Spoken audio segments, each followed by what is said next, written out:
this is Samantha Fanshawe from Racing the Planet, and you're listening to the Run to the Top podcast.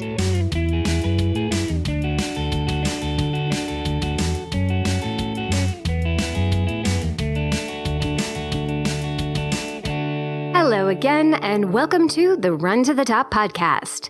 I'm your host, Coach Claire Bartholic, also known as the Planted Runner, and I'm delighted to be in your ears today for another episode. Now to our amazing guest, Samantha Fanshawe. I'd like you to imagine something.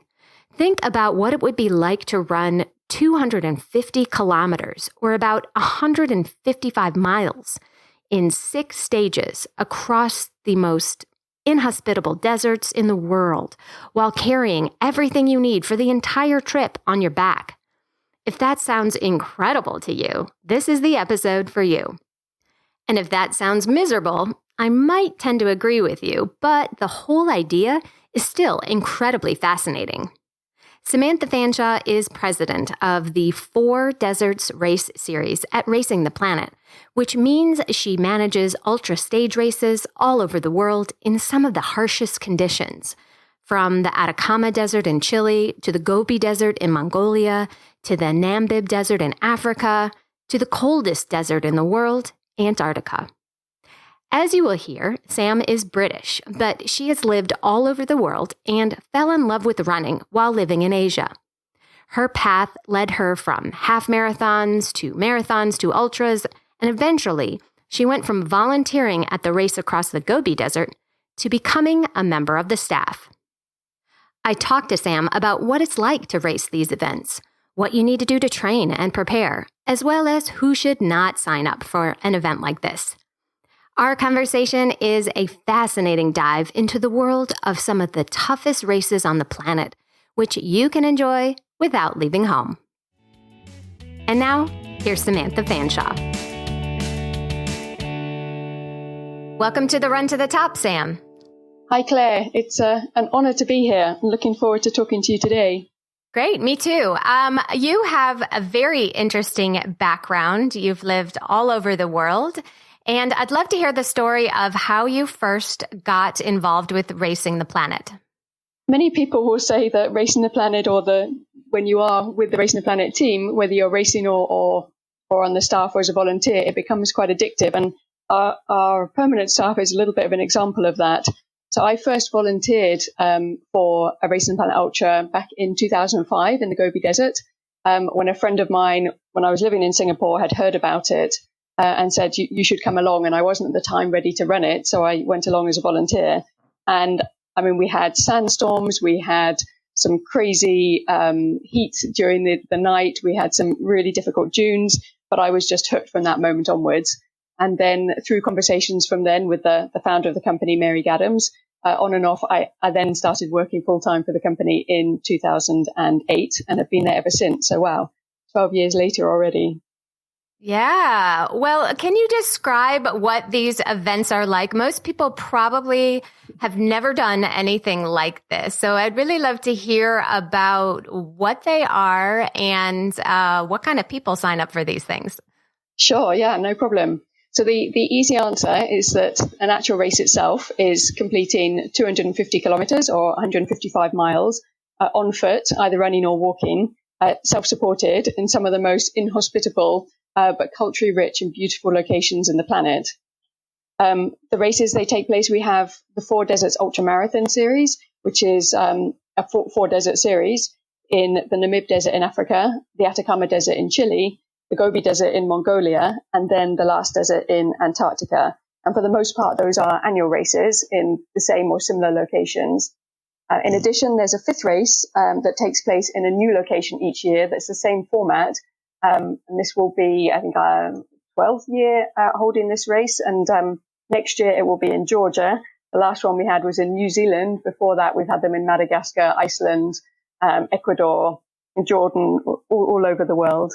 So some of the specifics of the logistics to make people understand them a little bit more. So the 250 kilometers or 155 miles is split into 6 stages over 7 days. So it's basically a marathon a day for 4 days and then a double marathon over 2 days before a final sprint to the finish on the final day.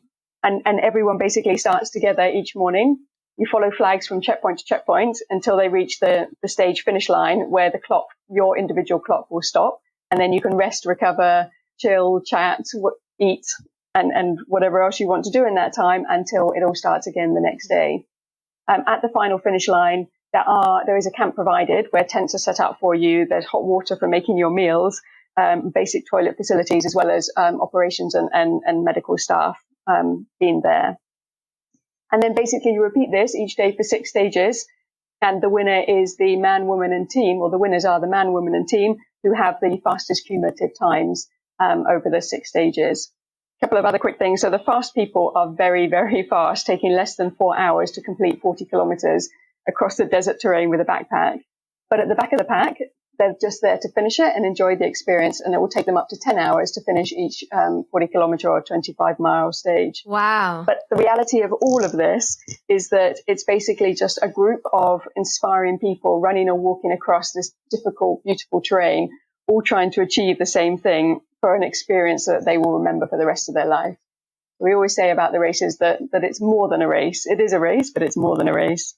Yeah, I was wondering about that. That's what I was going to ask earlier. How many people actually really run every single day, and how many people do more of the walk hiking? So on average over the years, we find that about 20% of people run almost all of it. Even the top runners don't run the very steep hills or the very soft sand. But about 20% of people run most of it. And about 20% of people will walk the entire course.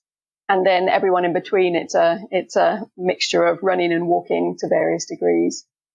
Okay. And so the participants, they pretty much have to bring everything, as far as food, as far as, they don't have to bring a tent, I understand, but pretty much everything else? That's pretty much right. The whole ethos of the races was not only to take people to amazing places and to achieve things that maybe they didn't think was possible, like covering 250 kilometers on foot across the desert, but also to make people realize that you can survive for 7 days in a desert without the internet, without your phone, without a comfortable bed, without a shower, and just with everything you can carry on your back. So it's a bit more than just the running side of it, which does mean that you have to carry everything you need on your back.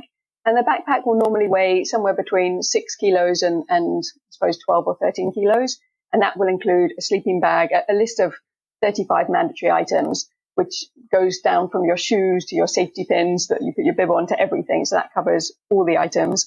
But the main items are your sleeping bag, clothing, which you don't take much extras of. Food will take up at least a third of your pack, if not more. And then some specific safety items, so whistles, compass, alcohol gel, bivy bag, that kind of thing. Okay. So, how has the pandemic affected the Racing the Planet? So, wow, 2020 has been a crazy year for everyone. So we haven't had any races in 2020. Our first one was due to be at the end of April, just as the pandemic was hitting, and that was due to be in Namibia. And we made the decision to postpone that race. We're holding out hope that we may be able to still stage 1 or 2 races this year, but we will only do so if it's logistically and safely possible to do so. So we still have the Namib race and also the last desert scheduled for this year. So we will see what happens. But equally on that part, anybody who doesn't want to wait or doesn't think they can travel there or doesn't want to take any risk is able to just move their registration to next year. Okay. But if we can't have any races this year, we will be around in 2021 and hope that things are a little bit back to whatever the new normal is, so that we can stage the races.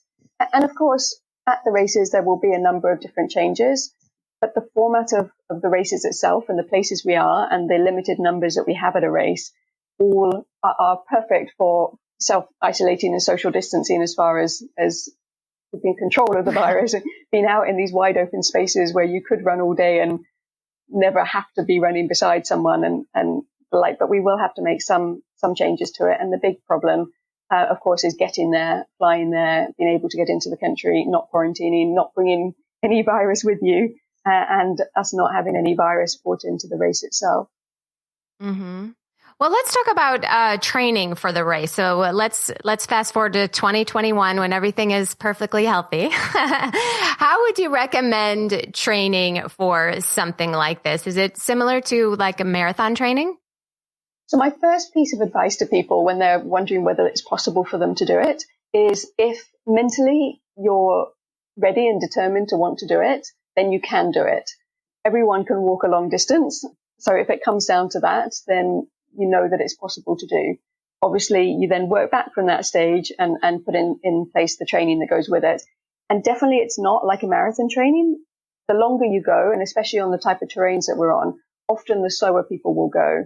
So putting in and building up to it, but putting in one longer run or walk each week is important. And it doesn't have to ever go over 40 kilometers, but at least to have that one so you're getting used to the time on feet. And then after that, some of the training is similar to any other distance you might do. So some people will choose to do more running. Some people will choose to do the short, sharp interval training, hill repeats, that kind of thing to keep you strong.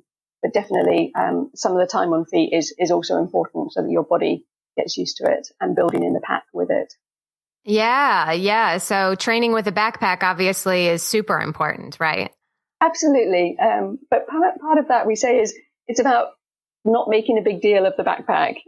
So it is a big deal. And especially if you're a smaller person, it becomes a higher percentage of your body weight that you're carrying. But we say start with using a backpack instead of a briefcase or instead of whatever bag you might carry around, so that you're basically in everyday life, you're getting used to it. Mm-hmm. And then after a few weeks or months, then put 2-kilo bag of rice somewhere in it, and then have all your other stuff in it as well, and then build up to 5 kilos. So you will start running with it and training with it as well, but it will also become part of you. You know, when you go to the cinema, when you go to the gym, when you go to work, when you go to meet up with your friends at the pub, if we can ever do that again. That your backpack becomes your part of your training, just in everyday life. Oh, okay. Well, I imagine you have a lot of repeat athletes who do this over and over again, but I would love to hear about the first timers. What kind of challenges do the first timers especially face? Yeah, for sure. Like when you go into something as a newbie, I think with anything it's true. But I think the hardest thing for our races is how do you start? Because there's sort of so many elements of it that you're looking at. I mean, you need to be doing the training. You also need to be planning your gear. You also need to be ready to run or walk with a backpack. And we do have a feature that kind of tries to get people's head around that, about the kind of thing that they need to be getting to in the end. So you want to be, depending on your goal, completing a certain number of kilometers a week and doing X number of training of cross training sessions. And you want to be carrying your backpack from the beginning. So we sort of do ease people into that with some ideas of how to do that. But the first thing I always say is mentally get yourself in that you want to do this. You're excited to do it. And then from that, we'll give you some tips at the start of where you need to be or what you need to have done before you get to the start line of the race. And then you can put in place a plan that works backwards from that. We do also have some training plans that we have put on the website for sort of beginners, intermediate, and people who are aiming for, say, top 20 finish. And we also have some people who've done our races who are personal trainers who are able to put in place a plan for you, and they'll have, wherever you are in the world, a remote one, they'll have a conversation with you about what your goal is, what you've done before, what level you're at now, and then they'll put in place a plan for you to help you get started. Okay. And what kind of food do people eat on something like this? I mean, I imagine it would be different if you're running or walking, because you can chew a lot better when you are walking. But what kind of foods are most people bringing in their backpack every day? So if we start with the basics, is for the race you have to have a minimum of 2,000 calories a day. And that's for everyone. And most people will end up bringing somewhere between 2,500 and 3,000 calories each day. How that works in terms of what you eat, so it's hard, because obviously breakfast is the most important one, but then we start at 8 o'clock on most days and most races. So you don't want to be getting up at 5 o'clock just to have to eat your breakfast to digest it properly. And then you want to eat along the way. But mostly so for breakfast, it'd be something like porridge. And for those people who don't like porridge, then maybe an energy bar. Or even, as I say to people, it doesn't really matter on these races if for breakfast you don't have to have what you would normally have for breakfast. You could have spaghetti bolognese, or instant noodles or something that you wouldn't normally be able to, or wouldn't normally have for breakfast, but it's different on the races, anything they can get the calories in. Then when people are on the course, so the fast people, probably 80% of them get most of their nutrition from liquid food. So milkshakes, Hammer nutrition type products, which they can sip and drink along the way that keeps the calories going in. And then they'll have some of their favorite snacks at certain places, but they'll be done in 4 hours, and then they have a long time to recover when they get back. So hence why they would most likely do it that way. And those at the back of the pack will have anything from the highest calorie food that's really edible is macadamia nuts. They are quite heavy, but they do have good calories. Crisps that are crushed up that you end up eating with a spoon are full of fat and carbs and calories and everything that you want to get you through. Obviously, sweets, dried fruit, all the kind of standard beef jerky, things that will last for a long time and will get a lot of calories in. And then in the evenings, it'll be freeze-dried meals. So, I mean, you get some which taste amazingly good these days, Expedition Foods or Mountain House, that kind of thing. And they don't weigh that much, and you can get a 1,000-calorie meal in when you get back to camp. And then people will do certain things to add extra calories. So olive oil is supposedly the most calorific food that you can find. So you bring a plastic bottle of olive oil and you add it to your meal, and that adds a lot of calories and doesn't take away, or in many cases it will add to the flavor of it, or Parmesan cheese or anything that's high calorie. So you've got all of your food for all 6 stages in your backpack the whole time. Is that what you're saying? No one takes it for you to the next stage. That's right. So it's also a bit of planning. Oh, wow. That goes on, and some restraint as well to not eat tomorrow's ration. Yeah. Right. So I imagine not everybody makes it to the finish line. What are the reasons that you see that most people have to stop the race? So first of all, in terms of the number of people that do make it to the finish line, normally it's a 85 to 90% success rate of people who do complete all of it. And remember that, you can go a lot slower and you can walk it. So your plan might change along the way. But yeah, so it's a high finish rate. And our goal is to try and encourage people to finish, but within the cutoff times and safely and when they're in the right position to do so. Mm-hmm. For those people that don't finish, probably the number one reason, and it's not that everyone has foot problem, but probably the number one reason that stops people finishing is blisters.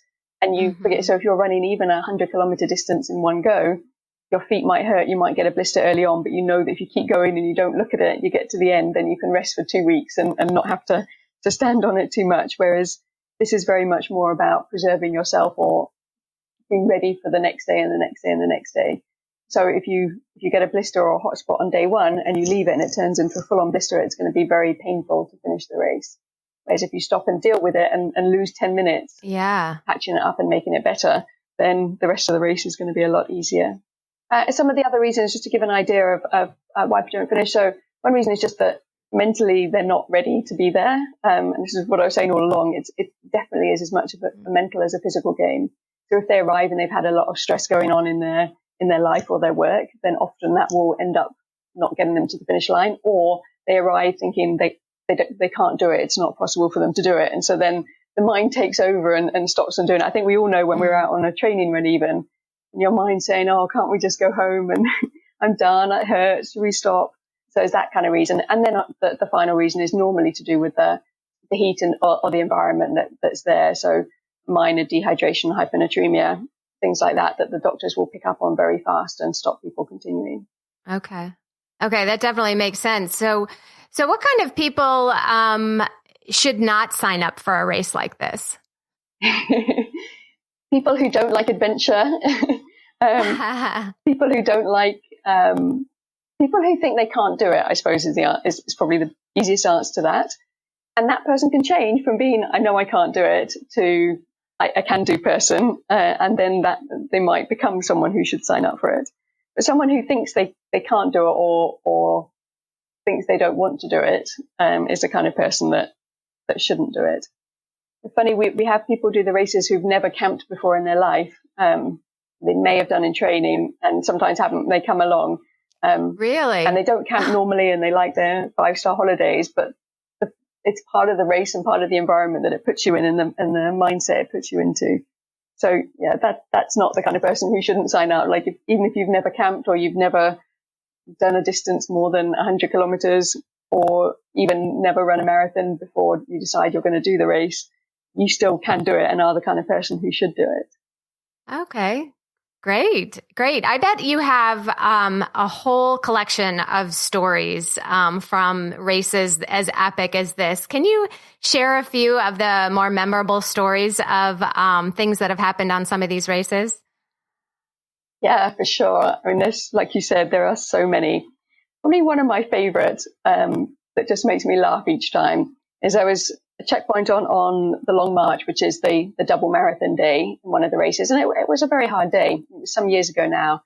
And a very capable racer came in, tired, hot, exhausted, was only halfway in this stage, still knew that there was another 40 kilometers to go. He came in, he was very polite, but he tore off his bib, threw it in the bin, and he said, I'm done. I don't want to carry on, like I'm finished. So the checkpoint staff, and I was at that checkpoint on that day, very kind, and that's fine, you can stop, but because there's nothing wrong with you, because you've just decided to stop, you're going to have to wait here until our checkpoint closes before we can take you back to camp, or you'll be able to start getting an option to go back into town. So he lay down and had a rest and had something to eat, and a couple of hours later, another racer came in who happened to be a blind racer who didn't speak, a Korean man who didn't speak any English, and he had a guide with him. And he's been out there for an extra 3 hours, and this other gentleman sat down. He obviously couldn't see his feet, but he had his feet seen to, which were just covered in blisters. Most people wouldn't want to run on that.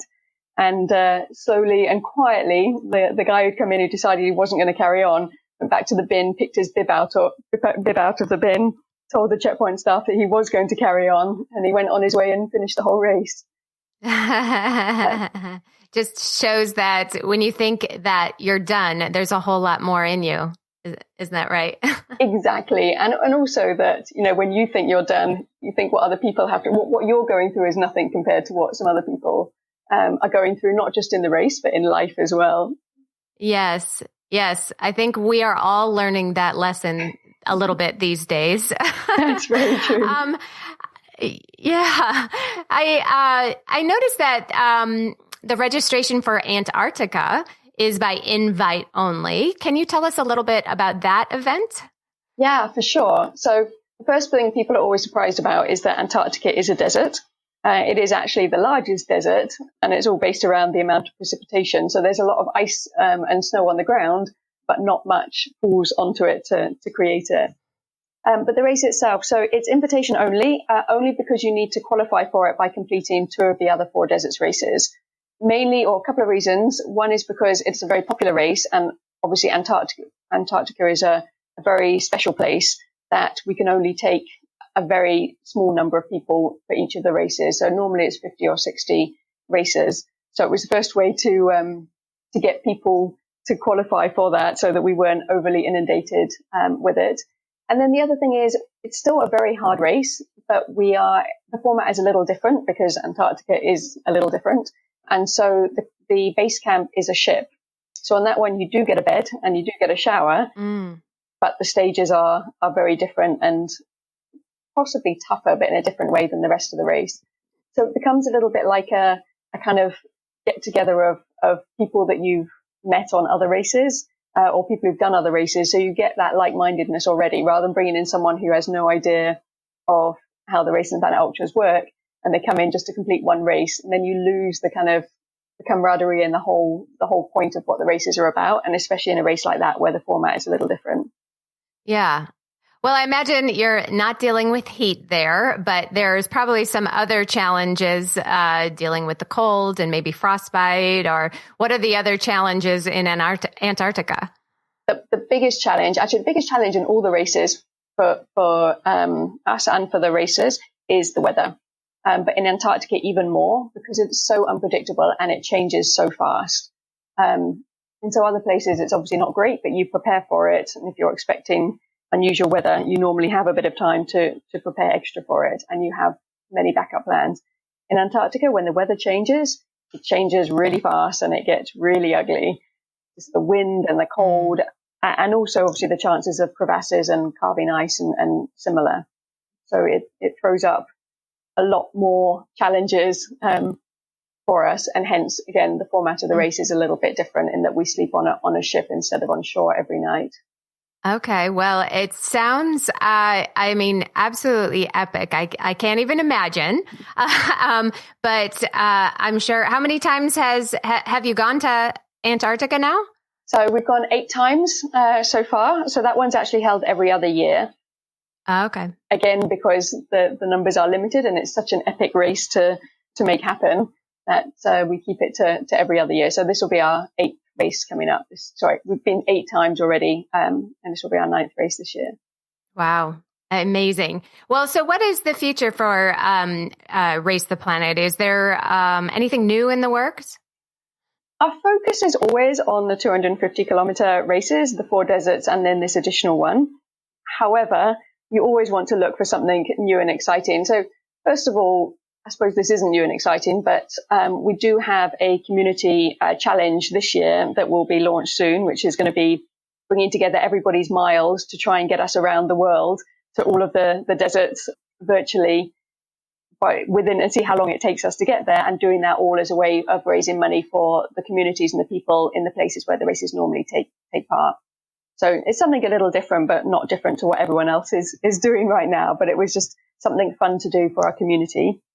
And then we do have something else in the planning coming up, where it'll be a slightly shorter distance race. So a race for people who think 250 kilometers seems too far, think they can't do it. So an intro race, and also for those people who have raced many of our races and now don't want to race anymore with a backpack or want to go a little less distance. But that's all I can tell you on that at the moment. Okay. Well, it's still in the desert though? Not all of them will be in the desert, in the same way that our Racing the Planet Ultra, our 5th race that takes place in a new location every year, doesn't have to be in a desert. But it will be very much around the culture of places that we go to. So we'll still have the same ethos and the same idea of challenging yourself in unique places. But yeah, it won't all be deserts. Okay. Well, I think this is an absolutely fascinating topic, and racing all over the world in deserts, and not deserts, but in really, really harsh conditions. Probably not something I'm going to do anytime soon, but you never know. But I'd love to switch it back to you a little bit. You're a runner as well, and I'd love to ask you if you could go back and talk to yourself when you started running. What advice would you give yourself? For sure. I think that the main bit of advice I would give myself is don't underestimate yourself. People go out and they run a kilometer and they say they can't go any further. And I think that a lot of people have had that at one stage or other. So don't underestimate yourself. And if there's something you want to do, whether it's a marathon or an ultra marathon or run in a certain location or whatever it might be, then know that you can do it. And just make a plan to do it. What is the greatest gift that running has given you? So 2 things I'm going to put in here. The first thing that running has given me, and probably through the help of Racing the Planet as well, is a global network of friends and contacts all over the world. I feel like there's not many places around the world that I would go to where I could call on someone to show me a run or go for a coffee or a beer or whatever it might be, just through running and through the races. But the other thing is a faith in humanity, which sounds a little far-fetched. So the people who do the Racing the Planet Ultras and the people that I've met through the races, they're so diverse in age, nationality, gender, race, religion, language, work positions, salary levels, you name it, sort of everything. At every race, there's probably more than 40 nationalities, always someone in their 20s, normally someone in their 70s, but if not in their late 60s. And students to CEOs, to entrepreneurs, to everything you can imagine in between. And yet there's no prejudice at the races. If someone's struggling, even if you don't speak the same language, they will help you out. And not just our races. I think in ultramarathons and more difficult races in general, that people appreciate other people regardless of any background that they may have. Oh, I love that. That is amazing. And finally, Samantha, where can listeners connect with you? Sure. Thank you for allowing them to connect with us through this. So everything's at Racing the Planet. So Facebook, Instagram, Twitter, LinkedIn is all handle at Racing the Planet, which is all one word. And then the YouTube, I'm just going to say it just because there are some phenomenal, inspiring videos on there, is at 4 Deserts Races series. And otherwise, just info@racingtheplanet.com. If anybody has any questions resulting from this or is interested to join a race or wants to come and experience the races through being a volunteer or in any other capacity, then drop us a note, info@racingtheplanet.com. And I normally end up getting those emails to start with, and I'm happy to answer any questions.